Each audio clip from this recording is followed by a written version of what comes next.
الميكروويف ما بيجيبش سرطان. لما تيجي تمسحي شقتك ابقي امسحيها بمية سخنة أو مايلة للسخونة، لأنها بتطلع الدهون والأوساخ وبتقتل الجراثيم والبكتيريا اللي موجودة في الأرضية. وبمناسبة المية السخنة، بلاش ترمي مية سخنة في الحمام علشان ما تتأذيش، ربنا يحفظك. وإن كان ولا بد ابقى قول بسم الله قبل ما تدخل الحمام وترميها. ولو الدنيا مزنقة معاك في الفلوس أو الرزق بشكل عام، فعليك بدعاء النبي صلى الله عليه وسلم لسعة الأرزاق. ويا ريت تقولوا معايا دلوقتي وأنا بتكلم: الحمد لله رب العالمين، الرحمن الرحيم، مالك يوم الدين، إياك نعبد وإياك نستعين، لا إله إلا الله يفعل ما يريد، اللهم أنت الغني ونحن الفقراء إليك. السيدة عائشة بتقول: ما قالها أحد من الصحابة إلا ونزل المطر بعدها ووسعت الأرزاق.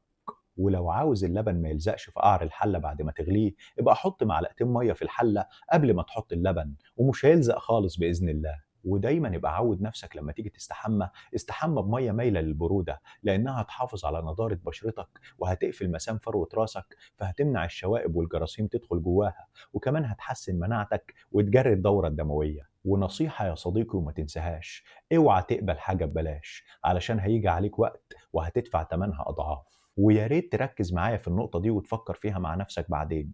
اغصب على روحك انك ما تمشيش مع اللي مش مظبوط، لانه هيحب انك تكون زيه في يوم من الايام، بحيث يرتاح نفسيا علشان حس انه ما بقاش لوحده اللي بيعمل الغلط.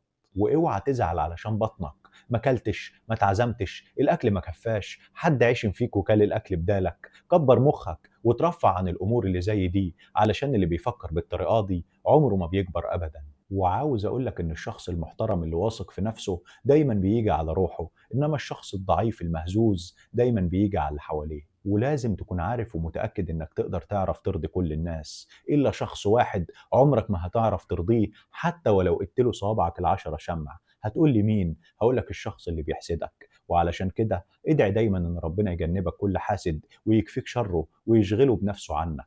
ولما تيجي تسيب تليفونك قبل ما تنام كلمه وقول له: استودعكم الله. ولما تيجي تنزل من بيتك قبل ما تخرج قول له: استودعكم الله. ولما تيجي تشوف عيالك في البيت ومبسوطين وكويسين وانت نازل قول لهم: استودعكم الله. نازل من عربيتك، نازل من اي مكان، خارج من شغلك، قول: استودعكم الله.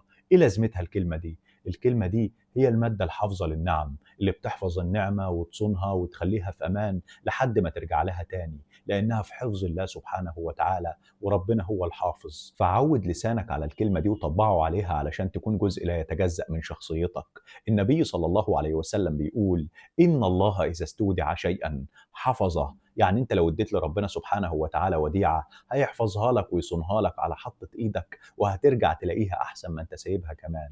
طب افرض حد قال: استودعكم الله، المفروض ارد عليه بايه علشان ربنا سبحانه وتعالى يحفظه لي ويصونه لي زي ما دعالي ان ربنا سبحانه وتعالى يحفظني ويصوني؟